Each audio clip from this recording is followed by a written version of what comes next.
One of the things that has always been a selling point for indie games is their willingness to do things differently, outside of gameplay styles and more obvious elements. Another is that it has become more commonplace to see titles featuring characters and locations from different cultures.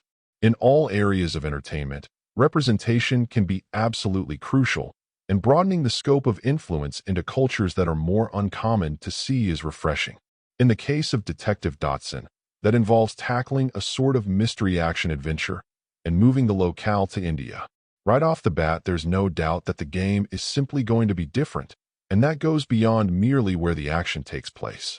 The visual style is distinctive as well, layering 3D models over top of what appear to be hand-drawn backgrounds, and then featuring vibrant colors pretty well everywhere. I'll admit that the unusual sense of scale sometimes between the people, some objects, and the buildings around you feels like a choice at times, but it absolutely helps the game stand out nonetheless. Again, there are some elements that don't play particularly well together, in places giving the game a patchwork look overall, but it's absolutely distinctive. In terms of play, it's also a bit all over the place, but depending on what you're looking for, that could be either a positive or a negative.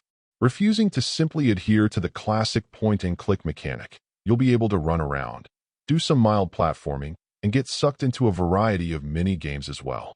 These include more traditional distractions like some hidden object puzzles, but some are more action-oriented as well.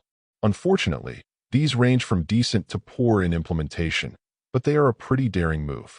I do wish that it wasn't quite so stripped down in spots, with some characters simply showing the item they want and what they'll give you rather than including some dialogue to add some flavor, but for the most part it works well enough.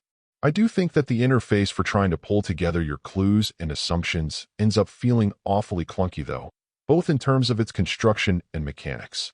Trying to drag the pictures and assumptions into place doesn't work very smoothly, and the very structured expectation for how you'll present each piece of evidence doesn't always feel intuitive either, even when you know the solution.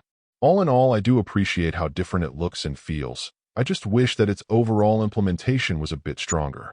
Overall, my final score for the game ended up being a 6.2.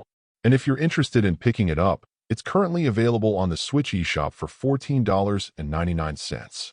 Thank you for taking the time to listen to this review.